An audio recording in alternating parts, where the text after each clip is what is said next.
afternoon and welcome to our second Afternoon Light Live for 2026. Now, it's often said that to be born an Australian is to win the lottery of life.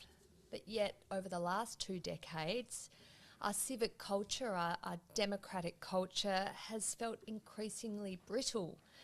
We've had national debates collapsing into echo chambers and ad hominem attacks, and there's been a broader decline in civic participation, in a sense of respecting our neighbours and trusting in our institutions.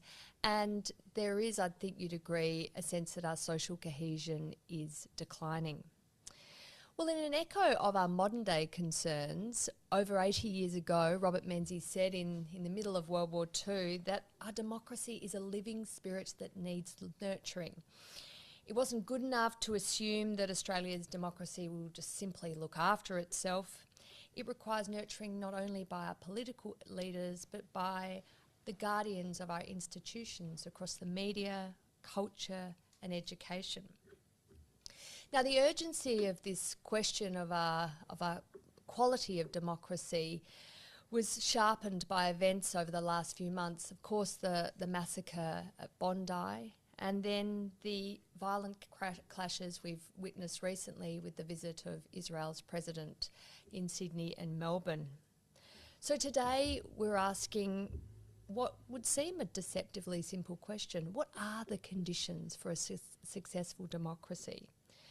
Not merely a set of mechanisms, elections, parliaments, courts, rule of law, but there are deeper cultural conditions that give those mechanisms legitimacy and force. Now, I'm delighted for our discussion today to be joined by 2 excellent guests.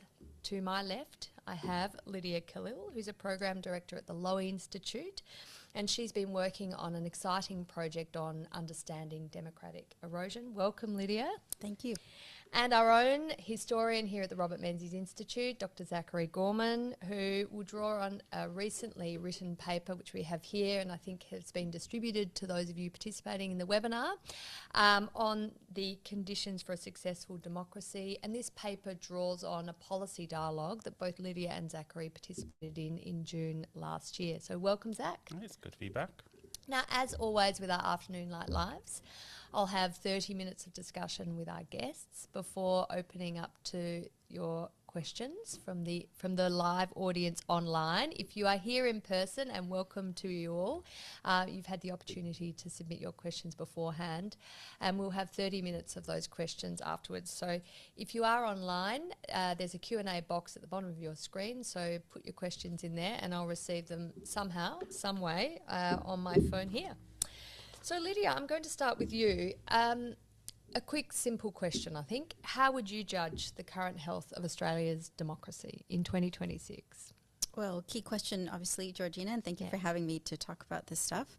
Look, I think by many measures, the Australian democracy is in quite good shape. If you take a look at, any major global indice that measures democracy and its democratic health, whether it's things like VDEM or the McKinnon Index or Economic Intelligence Unit, Australia ranks quite highly. We've got, as an aggregate, we've got a high degree of electoral integrity, high degree of integrity in our electoral institutions. Probably aside from the Scandinavian countries, we offer a very good quality of life and services. But there are warning signs, and it's kind of my job, I think, to pay attention to those warning signs, so they're always in front of mind to me. One of the major ones I would say is growing inequality. That is key. So we've seen not only income inequality grow in Australia, but crucially wealth inequality. And there's an inequality divide across the generations and across issues like housing, which are incredibly important because the promise of democracy is that the next generation will do better than the previous one. And we're at a situation now where that may not be the case for many, many people. So that is a big, big warning sign. You can't have a successful democracy with high degrees of inequality, not just in income, but in other aspects of life. I think there's also this persistent trust deficit within Australian democracy as well. I mean, Menzies talks about that in his speeches and his writings. There's this persistent distrust or mistrust of high office holders and politicians. Politicians are seen as self-interested, they're working for special interests. There's a perception of corruption, even relatively few instances of corruption, comparatively speaking. And so a level of distrust, I think, can be healthy with democracy. I think it's actually the rationale for democracy, because we don't trust one person to hold all the power, but too much, it can go awry. So that's one condition. The other one I would say is what you alluded to in your introduction, is a polarization and a fracturing around very key important issues. So when people are coming at a particular important issue, whether it's stuff around overseas conflicts or social issues, there's a very black and white thinking, and then there's a morality assigned to it. So not only am I absolutely right and you're absolutely wrong, but you are evil and I am good for holding that position. So I think that's quite troubling for democracy. And relatedly is this kind of decline of small L liberalism, which I know the Institute is quite exercised of, right? I think in our body politic, and other things which we can get into around, the impacts of disinformation, which are quite corrosive to Australia. So Australia is dealing with all of these challenges. I don't think there is an acute condition that's affecting its health, but some underlying things that, if they're not addressed, could lead to long-term damage, just like having high blood pressure could lead to a heart attack later on. Yeah, we need some prevention better than trying to fix the problem once it is completely ingrained. Tell me, you grew up in the States. Do you get a sense that we're in better shape than the States? Oh, absolutely. Yeah, without a doubt. I mean, my perspective on living in Australia, being a migrant and now a citizen of Australia, is shaped not only by growing up in the US and kind of experiencing, as we all have been, around the decline of democracy in the United States, particularly in the Trump era, but I would argue preceding that. But also, too, my family is a migrant family twice over. We migrated to the United States from Egypt, which was an authoritarian country ruled by the military, many constrictions on freedoms and liberties. And so I've seen it from both sides, and it's particularly troubling to me as someone from that perspective, coming from a country that is a dictatorship, to see some of the dynamics embed itself into the U.S. It's things that I'm like, this reminds me of what it was like in Egypt, or what I know of Egypt under these things, in terms of the rising of disinformation, belief in conspiratorial thinking, folks looking to a strongman leader to solve their problems, society's problems. So I think both of those perspectives and experiences really do shape how I assess and experience Australian democracy, and actually I'm quite grateful for it. But before I go to Zach, I guess I'd be interested in your response to recent events. So since we had the policy dialogue in June last year, we've obviously had the horrific Bondi massacre, and then the sort of very visceral protest response to the visit of Israeli President Isaac Herzog. I mean, do you think things are getting worse in Australia, or is it is this a sort of the tipping point for us, or is this just a continuation of a set of circumstances you've observed over many years? Well, I think obviously we were all very confronted with the Bondi attack. It was the largest terrorist attack on Australian soil. I mean, a lot of my work is taking a look at extremist and terrorist movements and how they intersect with democracy, and so I was shocked, saddened, like many other people, but not quite surprised, because again, it's my job to kind of look at these warning signs and see them coming. But in preparation for coming to speak to you and Zach, I was reading some of Menzies' work and taking a look at the Forgotten People broadcast and stuff, where he talks about democracy. And one of the things I was really struck by is that the lamentations are the same. As we're perpetually fretting about the state of democracy. Are we doing it good enough? Are we taking it for granted? Lack of respect to elected leaders and politicians. It's the same issues and the same questions. So I had kind of a wry smile on my face when I was reading these, what Menzies was saying, because it seems like that is a perpetual condition of democracy, is to worry about it. Yeah.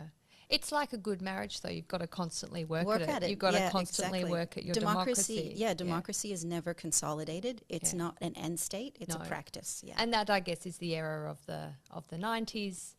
where there was sort of the hubristic declaration that democracy is the final, the end point of an evolution of political life. Well, no. I mean, we've got to keep working at it. Zach, you're a historian.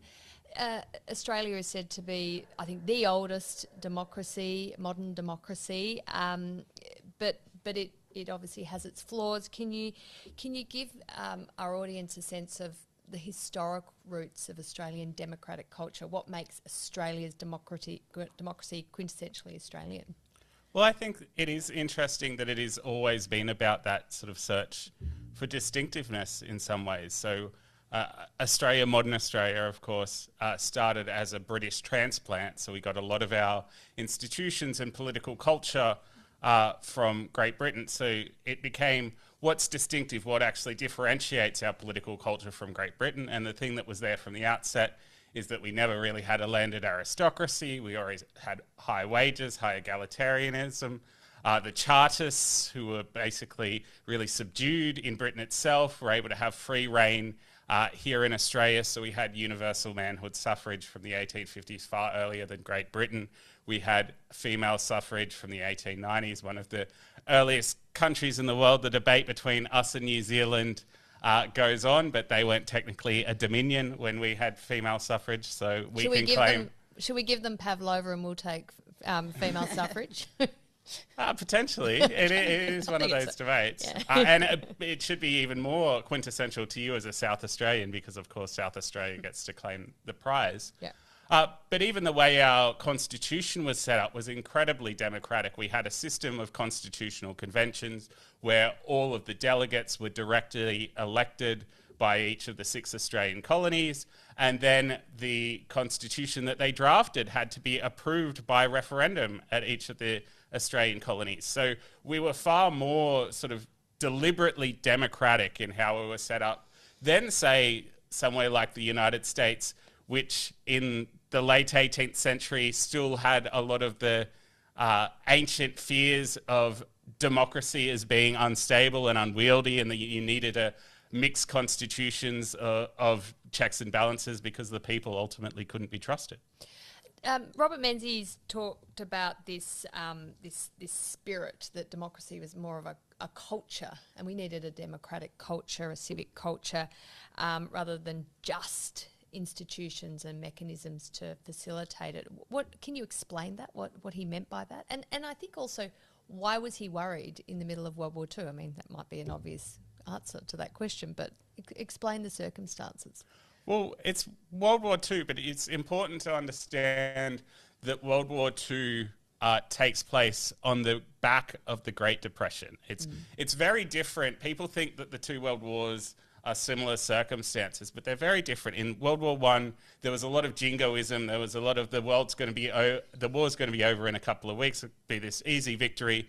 World War II, the reason there was so much appeasement is because everyone was sort of lethargic and depressed. We had just went through an entire world war. Then we'd had the Great Depression, and now it seemed this inevitable war happening again that we just couldn't stop. And one of the reasons why you had the rise of things like fascism and communism was because it looked like the democratic countries couldn't provide for their citizens. They couldn't provide peace, and they couldn't provide financially for their people.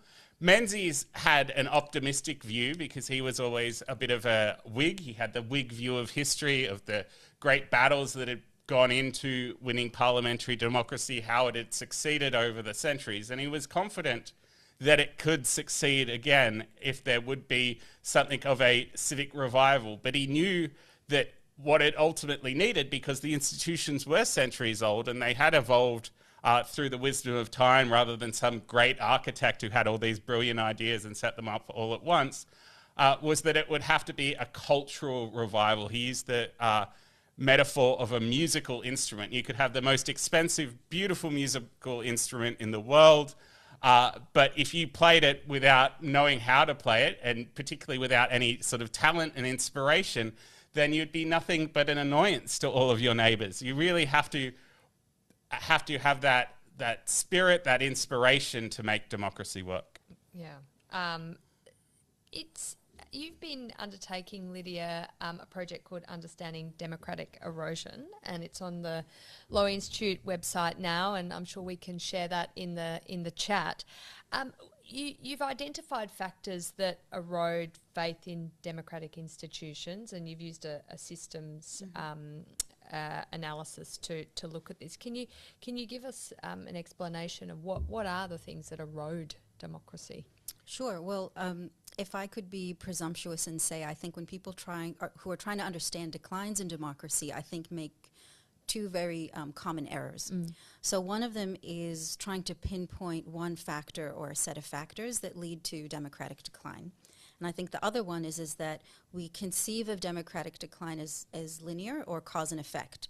So whether the curve is steep or not so steep, we conceive of it this way, and you can reverse it by going up the path, but in any case, it's linear. So we argue that both of those things are not the best way to try to understand democracy or democratic decline. One, we say that we need to look at it more as democratic erosion rather than democratic decline or democratic backsliding. And so if you conjure up the image of, say, natural erosion, say waves coming up against a rock, or any type of natural erosion, it's kind of this gradual wearing away, right? That's what most often happens with democracies. There are very little modern examples of a coup or executive takeover that happens all of a sudden. You might have had that in other parts of history, but at the moment, this is not really the trend that we're looking at. It is this kind of undermining of the quality of democracy through erosion. So it's not really just one kind of set of factors. The other thing that we ask people to consider is that democracy is a system, and so if you want to understand its erosion, you have to look at it through systems thinking. And so systems thinking involves taking a look at the conditions that contribute to democratic erosion, that provide opportunities for actors to engage in activities, taking a look at those actors and what they do, because actors are quite important, because democracy is government, by the people, of the people, for the people. And also, what are the processes and the dynamics that they engage in that lead to this erosion? So in applying the systems thinking approach, we identify what was, the wonk term is reinforcing loops of democratic erosion. So it's things like, the big one is when an anti-democratic actor or a set of actors gain power, right? And then they undermine checks and balances of institutions. That's another one. The decline in trust in democracy, or the faith in democracy that it will actually deliver outcomes, to things like engagement in political violence, which is a complete breakdown, really, of the covenant of democracy, which is that we solve our issues not through force or through violence, but through various other mechanisms. And so we identified those reinforcing loops that contribute to democratic erosion through that project. But inherently, it's taking a look at it as a living, breathing system, understanding how that system works, and then understanding the loops of erosion that impact it. So in recent years, obviously, we had the pandemic, a lot of restrictions on our freedoms. Parliament here in Victoria was put on ice for a very long period of time. I think particularly the response here in Victoria, people felt that democracy really was ceasing to function in the way it had before. Do you think those instances have contributed to an erosion of democracy in the Australian context, or a sense that it's under threat at least? Well, I think we have to be careful in terms of taking a look at those dynamics under an emergency setting. So at that time, there was we had emergency measures in place. It was a declaration of a state of emergency, and that's legal and lawful in order to deal with immediate crisis. The issue with Australia is that power was invoked very frequently and for a prolonged period of time. And so it tested the patience and the trust of many people in that process.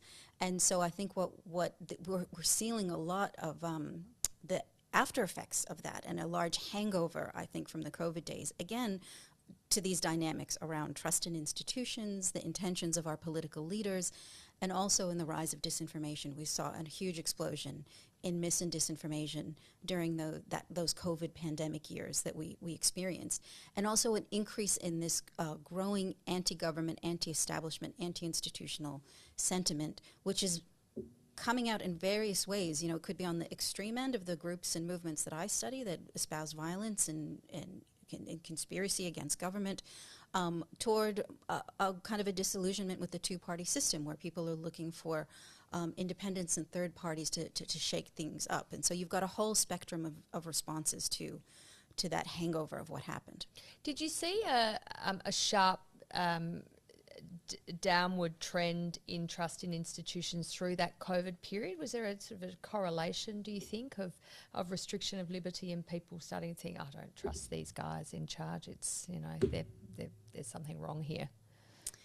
Well, I think the polling was interesting, at least what I saw in some of the studies. There still seemed to be quite a high degree, and I think it's still the case in Australia, of trust in institutions of, say, public health and various other public institutions within Australia. I think where the decline in trust started to happen was more around the political and electoral class, right? But then certainly you had a growing segment within the population that distrusted both, that just felt like the system was not functioning at all to their advantage. And studies around mistrust and distrust in Australia do show a fragmentation. So you have a portion of the society which is generally better educated, high socioeconomic cohort that has greater level of trust and legitimacy put into our system versus another that is not that has lower levels of trust. And so there's this kind of gap in between particular segments. It's interesting, in a previous policy dialogue we held the year before last, it was on the health of the two-party system, the future of the two-party system, and it seems that every year subsequent it seems to get worse and worse and worse for the two major parties. But the trend against the two major parties, from what we could observe, was really, it started in 2016, not in COVID, for example, and it's declined and declined and declined, and now you're seeing even the populist right-wing party One Nation, which had been a protest party since the 90s, is now gaining greater support, according to the polls, than the almost 82-year-old Liberal Party. So quite an extraordinary change in political circumstances and political dynamics. I mean, Zach, do you have a historical explanation for what's going on? Well, I would say that the decline of the two-party system in particular is very much a symptom of, or a reflection of, that dissatisfaction with democracy more broadly, because Menzies made a strong argument for the two-party system in the sense that it is the only way in which you have a direct say in who you're going to govern. You get to choose either that person or this person is going to be in power. They have to have a comprehensive policy program that affects all areas of government. Once you're voting in minor parties, that whole paradigm shifts, and when you're not going to get an overall majority in Parliament, it's going to be sort of negotiations, and you're going to have a lot less control over actually what legislation goes through. You saw that, say, with the Gillard government. Gillard had promised not to have a carbon tax.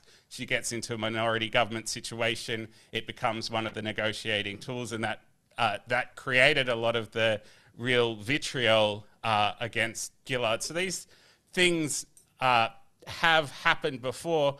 I am a bit skeptical about, say, treating misinformation and disinformation as an entirely new phenomenon. I think it is an endemic part of the democratic tradition. I think it's the 1800 US presidential election where one of the tactics was to convince the other party that their candidate had actually secretly died and nobody knew about it, which seems very similar to the sort of hoaxes that you would have in modern politics. And it's an interesting back and forth because obviously with the rise of the internet, it's easier to spread mis and disinformation than it ever has been. But at the same time, it's also easier to cross-reference your sources and see what other people are saying. When you were in some rural farm in the 19th century, it was a lot more difficult to find another source of information.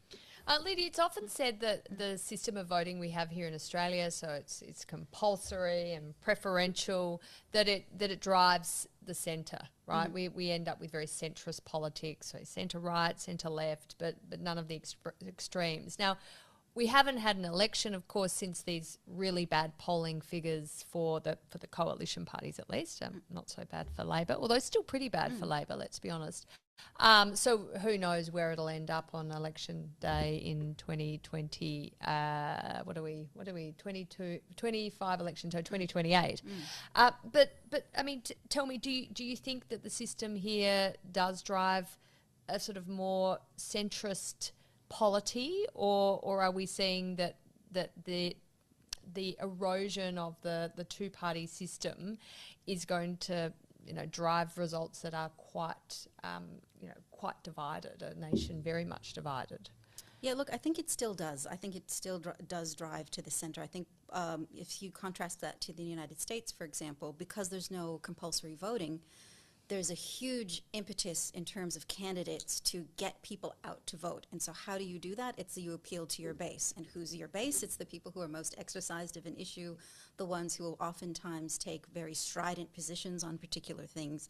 And so it does tend to drive politics outside of the center in that sense. So I think that serves as a protective factor in Australia. Some people will say it also drives complacency, which I think that's also true. Sometimes I question, I don't really have an answer to this, is how bad is complacency actually? It might be kind of controversial to say this. It's because we do want an active citizenry as an ideal. But is a sort of self-satisfied, mostly complacent citizenry a good second best? Maybe. Maybe we could think about it that way.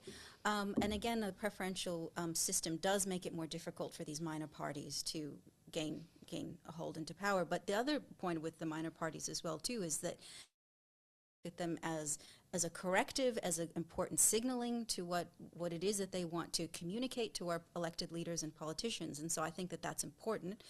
But at the same time, it makes the long-term solutions and the long-term, the long-term thinking that Menzies that talks about as being crucial and mitigating against this short-termism much more difficult. I mean, we've seen pretty violent protests over the last few years, obviously post October 7th, but there'd been pushback during the COVID lockdowns as well. I mean, is the fact that we see a high level of protest activity a sign that the system isn't working, or is that maybe a more engaged citizenry who is getting out there physically rather than just online or in their heads or in their quiet kitchen table conversations, that they're getting out there to make their opinions heard? I think generally I'm of the view that protest and mass mobilization is not a bad thing for democracy. It obviously depends on how it's carried out and whether or not there's violence in that, what the particular issues are that people are exercised of and want to promote. All of that stuff is important. But I do think the right to protest, the right to assembly, all of those things are critical for healthy democracies, and they should be protected. I guess, my observation, and we'll get the historian's view here, is that we're not a very strongly protesting society, just as a cultural phenomenon. There obviously have been protest movements throughout our history, but this sort of sense that Hyde Park in Sydney or Spring Street, the State Library in the CBD in Melbourne, that they're overrun every weekend with protesters. That's unsettling and it's unfamiliar, and it gives a sense that we are a society incredibly divided, and we've got people with hard felt grievances who don't think the system is working, and that gives an overall sense that democracy is pretty sick. But I mean, Zach, is this something that is just a part of the Australian history, our Australian democratic story, and we should just take a Bex and have a good lie down? Well, it's interesting. Alex McDermott, who's one of the fellows here at the Robert Menzies Institute, he had an article in the AFR last week where he was comparing the recent protests to the Vietnam moratorium movement and the first protest in 1970, and how that had sort of shifted to these public protests that particularly sort of blocking streets and stuff like this that we didn't necessarily have a historical tradition of, although there had been some, say, sectarian street parades between the Orangemen and the Irishmen that had similar sort of themes. But one of the things I was discussing with Alex about that article was the thing in 1970 was that what was being debated was Australia's involvement in the Vietnam War and whether Australia's troops should be withdrawn. I think one of the drawbacks to globalization and how engaged we are on the internet right now is that we are constantly fighting, Australia's democracy is constantly fighting all the world's battles. We have unsolvable problems because they're not our problems, and we lose sight of our real neighbour because we're trying to see 7 billion people at the same time. So I think global citizenship has almost become the erosion of citizenship in some ways. Very interesting point. Lydia, do you have... and look, I realise it's 2:30, so to our online audience... I can see there's masses of questions coming in, but if you still would like to ask a question, please put it in the chat, in the Q&A box, and we will go to your questions imminently. But Lydia, did you have a response to this? It's globalization's battles on our doorstep aren't very helpful.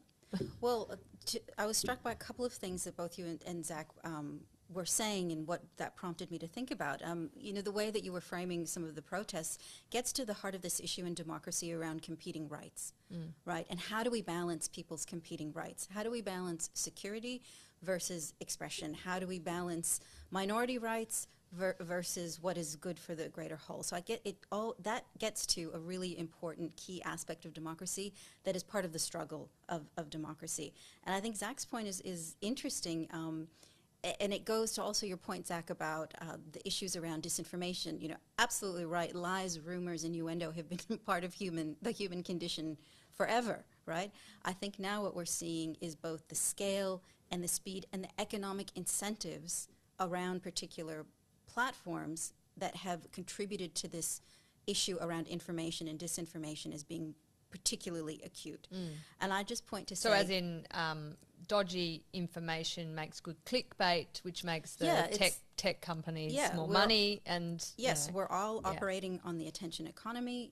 We are now the product in terms of our data and our information and what it is that we're doing. And while it's absolutely true that we have access to a lot more information and can fact check and see different perspectives, what's happening is a pollution and an overwhelm of the information ecosystem that I think it's actually making it much harder for us to deal with these issues, to become exercised of global conflicts as we see them, to have that immediacy and reaction, and to realize that we're living in an information ecosystem that privileges these heightened emotional reactions to the various issues of the world. Yeah. Look, thank you, Lydia and Zach. We have now a lot of audience questions to get through. I've got a question here from Wing Tang. Thank you for your question. I suspect this will be for Zach because it relates to our paper here on the conditions for a successful democracy. And Wing asks, where are the forgotten people in these conditions for a successful democracy? Menzies said that they are, for the most part, unorganised and unself-conscious. So I guess perhaps this is the complacent part of the population. Well, Australia has this phenomenon that's basically, you could describe it as the lucky country, which was obviously a criticism when Donald Horne first used it against the Menzies government. But there is this sense in which throughout our history we have fallen over backwards into our prosperity, that we haven't actually had to struggle. Even the birth of Australian democracy, the fact that we didn't have to have an Australian revolution like there was an American revolution, we just got it sort of handed to us on a silver platter.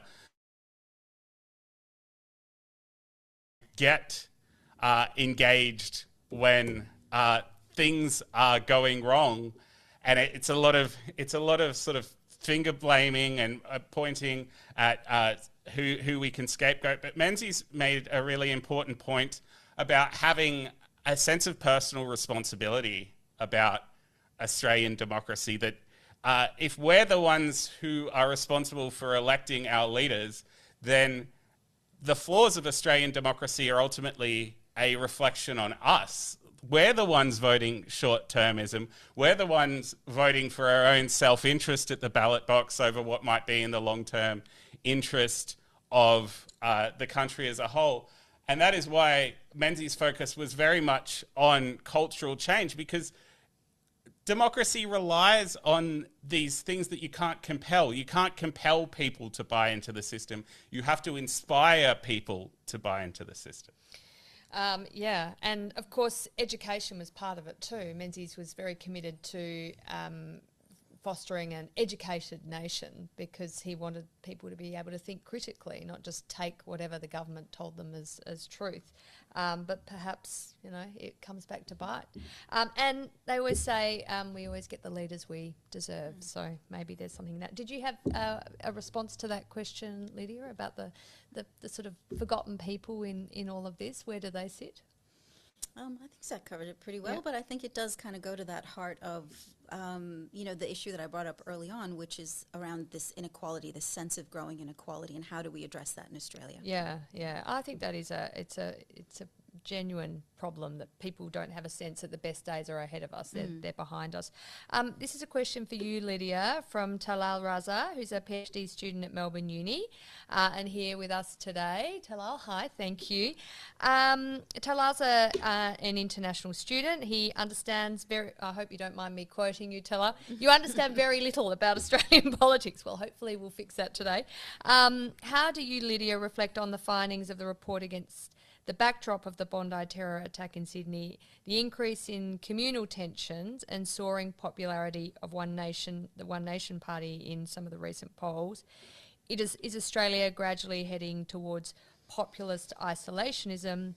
And how should an international audience understand the implications of these developments for the future of Australia's democracy and international positioning? Is that all? Well, I think my understanding of Australian politics probably marginally better. So keep your hopes in check.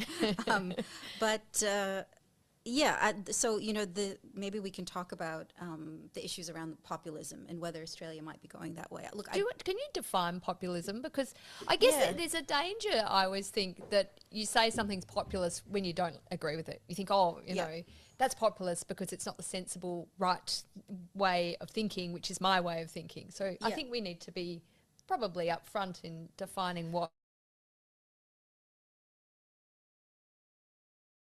My kind of understanding and framing of it, which is a movement that positions the people against the elite, so that it's a movement that tends to speak for the people, and there's an inherent kind of assumption or underlying it that the elite is responsible either for problems or that they're not truly representative of quote unquote the people.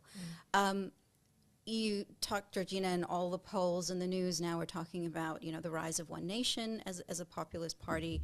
I think that is concerning for the health of Australian democracy, and at least as I understand and observe it. You know, some people might differ from that assessment. Some people will say that, or have argued that actually populism can spur democratic innovation, or it can serve as an important wake-up call to the establishment. But maybe I'll try to lay out why I think populism is particularly corrosive, because I think overall it's not good for democracy, despite it pretending to speak on the part of the people. One is this anti-elitism and anti-institutionalism that's inherent to populism can get out of control very quickly. It can, for moving toward a corrective, it just can serve as this runaway train to being incredibly destructive, right? What it also tends to do is that there has to be a vector for this populist movement. There has to be an avatar. Usually that is some sort of populist leader that is not seeking to be more democratic, but it's one that's seeking to be control, and they often have anti-democratic tendencies, particularly far-right populist leaders. But populist leaders across the spectrum fall into this, right? And so that reduces checks and balances. When you tear down institutions, you're also tearing down the checks and balances and the authority and the legitimacy of these institutions that we rely on in democracy. It's also illiberal because it's a majoritarian sentiment. And some people will argue that you can have democracy without liberalism. I'm not one of them. I believe they go hand in hand. And I also think it's dangerous because it's often sustained by this politics of grievance. And so what people are looking for, again, is this avatar for the expression of their grievance rather than actual real solutions. So for all of these things, and it's also polarizing, you know, populist movements and populist leaders, they tend to want to identify a scapegoat whether that's a particular ethnicity, whether it's migrants, whether it's the elite, whether it's the corporate sector, and then they hone in on that, and it becomes quite polarizing. And oftentimes it can also lead to violence, which, as we said, is anathema to the democratic process. And of course, populism exists on both the left and the right. Of I mean, course, we're focusing on One Nation at the moment, and I guess in the UK context, it's reform, but they've been historically Latin America full of leftist populist movements over the decades. And I think that definition you started with is really, really helpful. A question here from an online guest, Michelle Smith. Thank you, Michelle. Political parties are not mentioned in the Australian Constitution.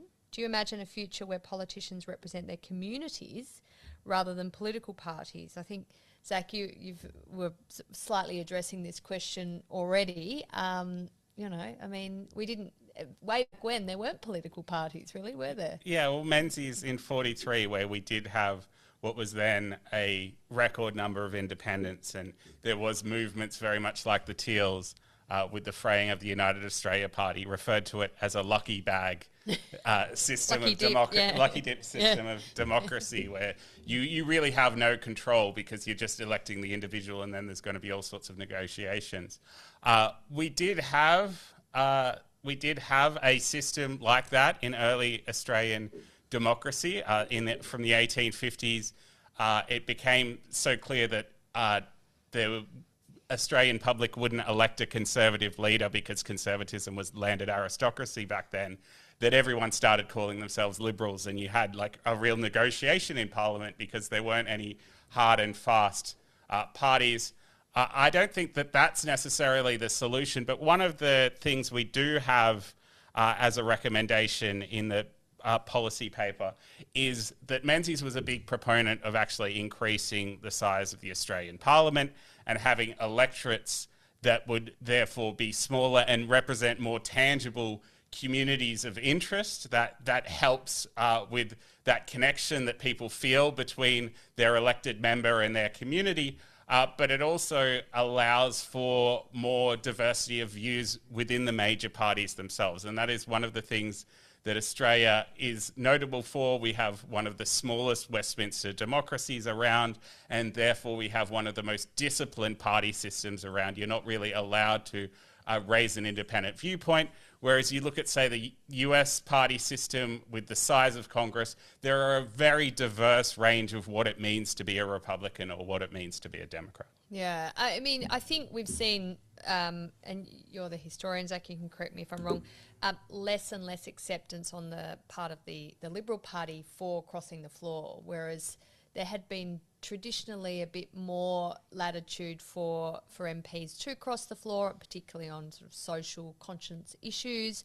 Now it really is, well, if you're not with us, you're against us. Whereas, I mean, the Labor had the caucus pledge, Labor Party had the caucus pledge, and it was very much, you know, you have to stay with the party's policies, otherwise you're out.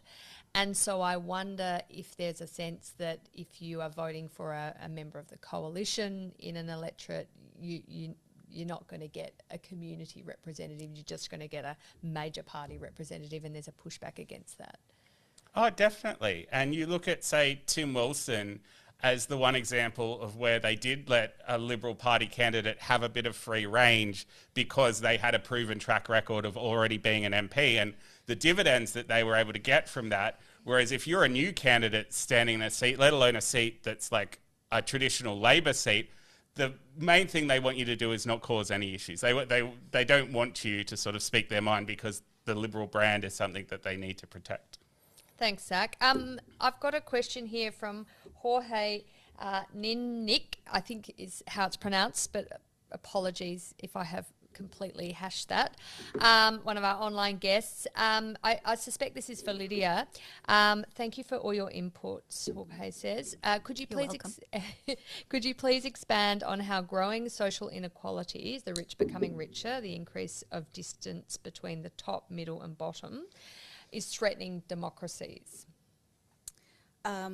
Well, it's, I think, problematic on a global scale, and I think it's problematic on a national scale in various democracies. So there was a big study out of the University of Chicago recently where they took a look at a cross-sectional study of many different democratic nationalities. And one of the things that they found that was common to all of them in trajectories of democratic erosion was inequality, growing inequality. And they looked at particularly wealth and income inequality.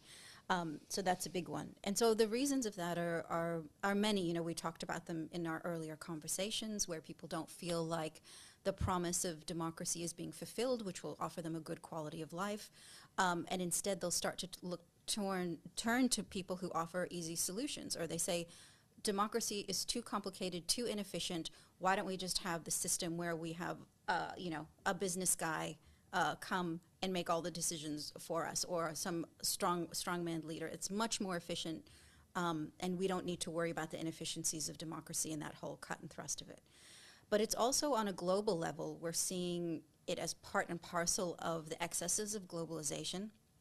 We're seeing it particularly in areas that we talked about, that we intersected with around disinformation. That's part of something that is troubling democracy, or maybe let's not say disinformation anymore, a problematic or polluted information ecosystem, where we see the concentration of power in this tech elite, a concentration of tech power that's in the United States and in China, and that's not diffused globally as well too, so it has a lack of diversity there. And also, we haven't even started to talk about artificial intelligence and the impacts that that will have. Will that, according to the utopian framings, contribute to more equality, more human flourishing, or will it very quickly reinforce some of these dynamics that are problematic that we're seeing? And my outlook is unfortunately turning to that pessimistic viewpoint.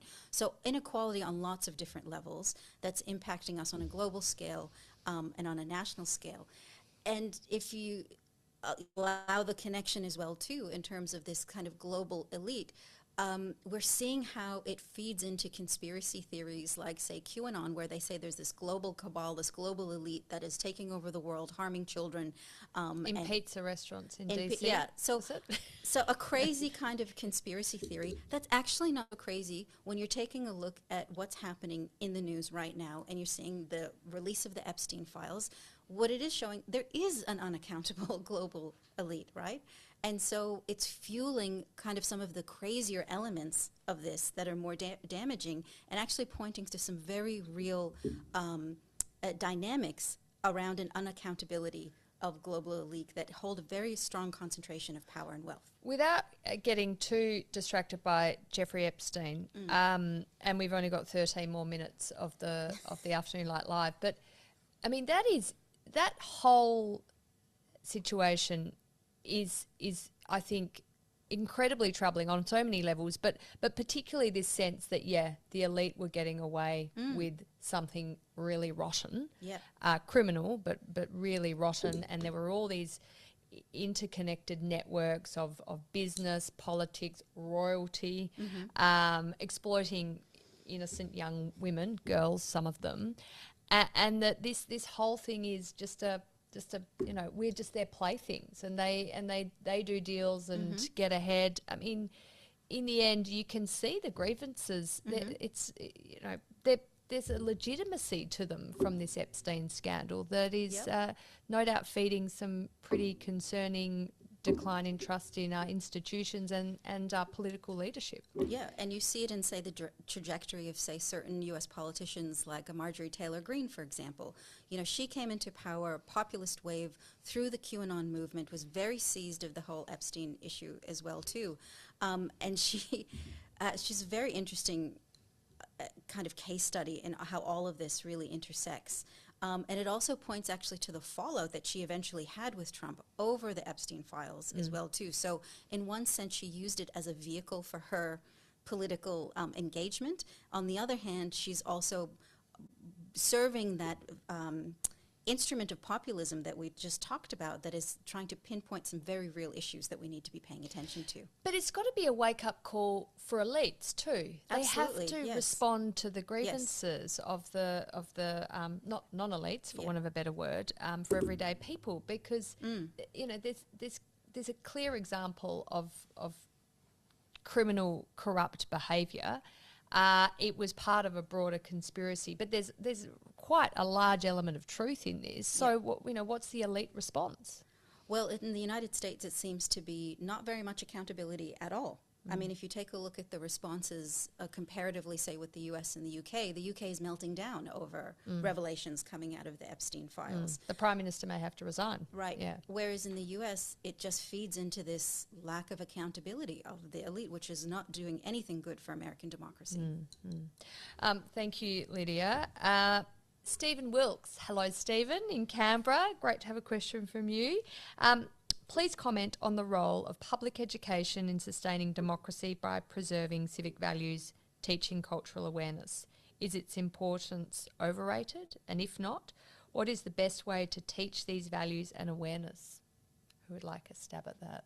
Yeah, I can go. Well, Go for it, Zach. we've got to be careful because public education actually was the source of one of the greatest civic divides for a lot of Australian history with the Catholic-Protestant divide. But I think it does, I would say, education more broadly, primary, secondary education, does play a really important role in inculcating civic values. And I think, again, harking back to what we were talking about earlier with Menzies, I think one of the main things it needs to do that it's probably failing to do is have that aspect of inspiration, of that it's not just the dry civics, that it is civics in action, civics in context, which you actually teach through history.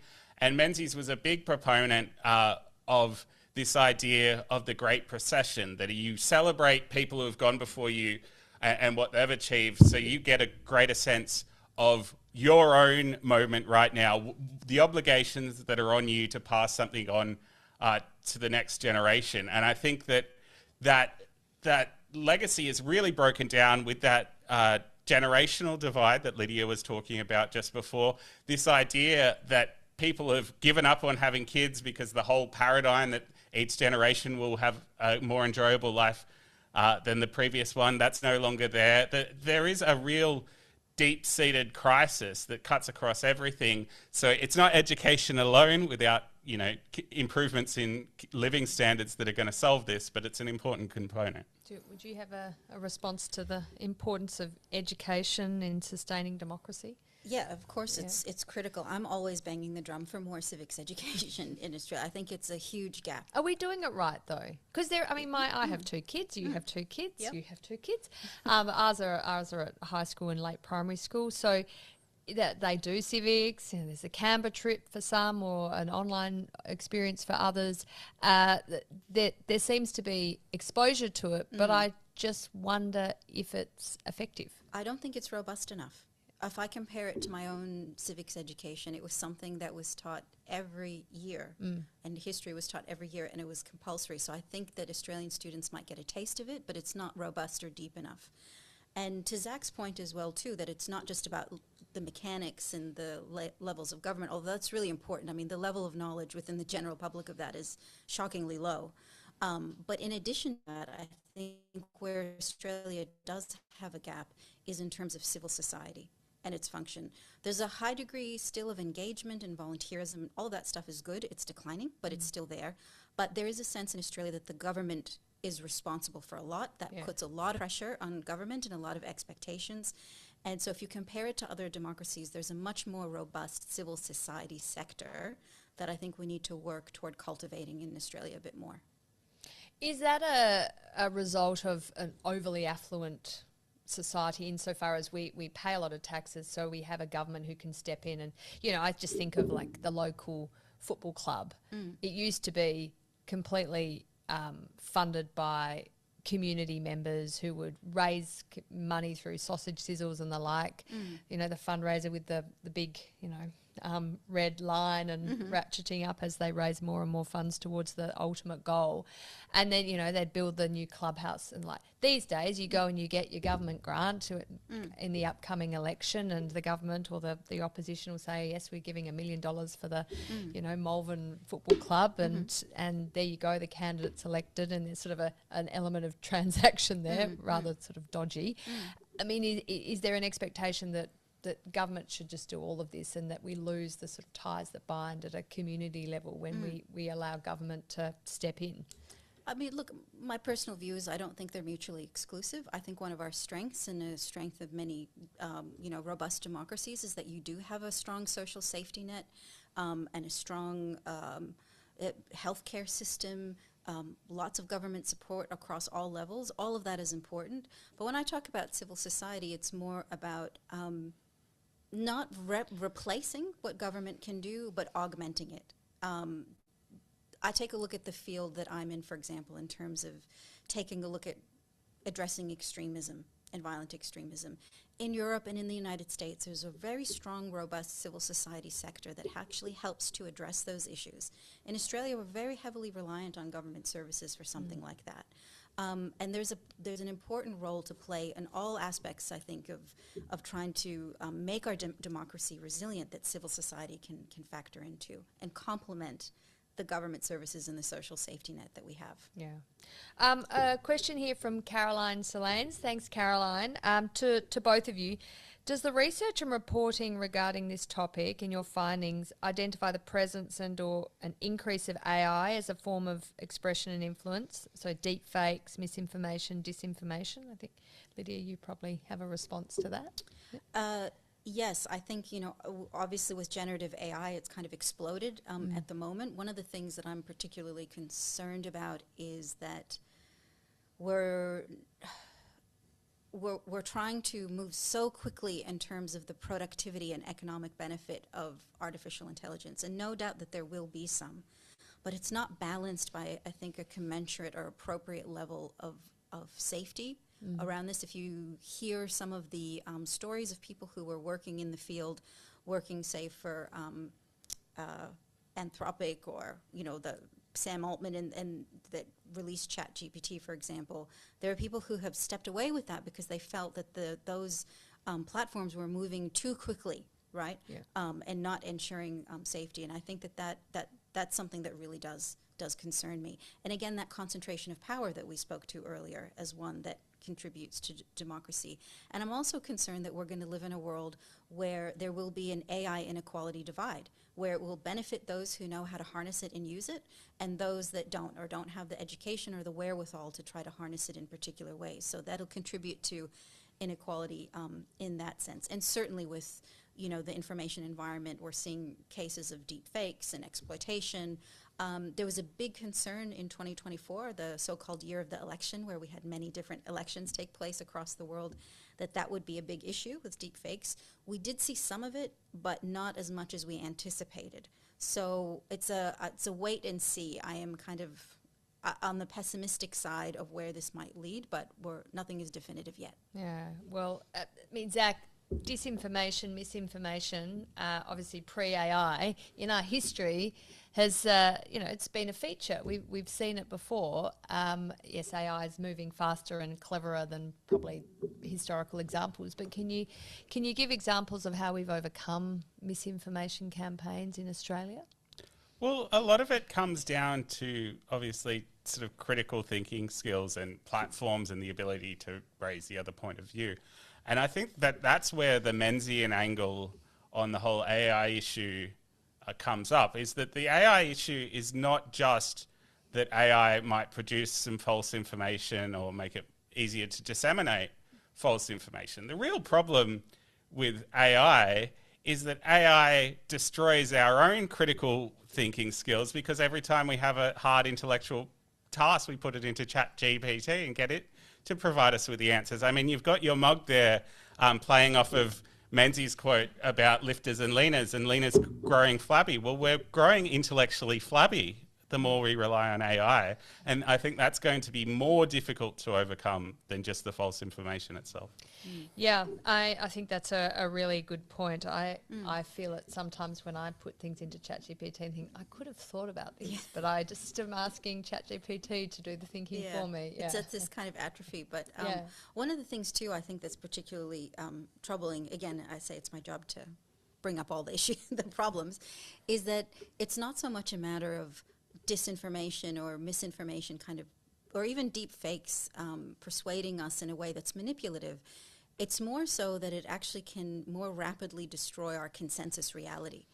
And that's very troubling. It's the fact that what we know to be true, how we can engage with each other, particularly in a democracy where we are reliant on our collective sense making, is that whether it's social media and before or AI now, it is working to erode our consensus reality where we know something to be true based on the reflection of others around us. And it's driving us into these kind of various, we can call my truth, yes, this type of that thing. kind of thing, yeah. And so I think that's particularly a troubling issue as well.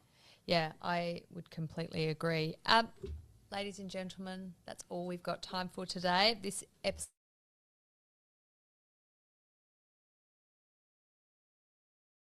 in your participation. A huge thank you to Lydia for your participation. Democratic erosion piece. It's a really, really cool website. I enjoyed playing around with it. And thank you, Zach, as ever, for all your insights, particularly the history, which we need more and more of these days. So thank you very much.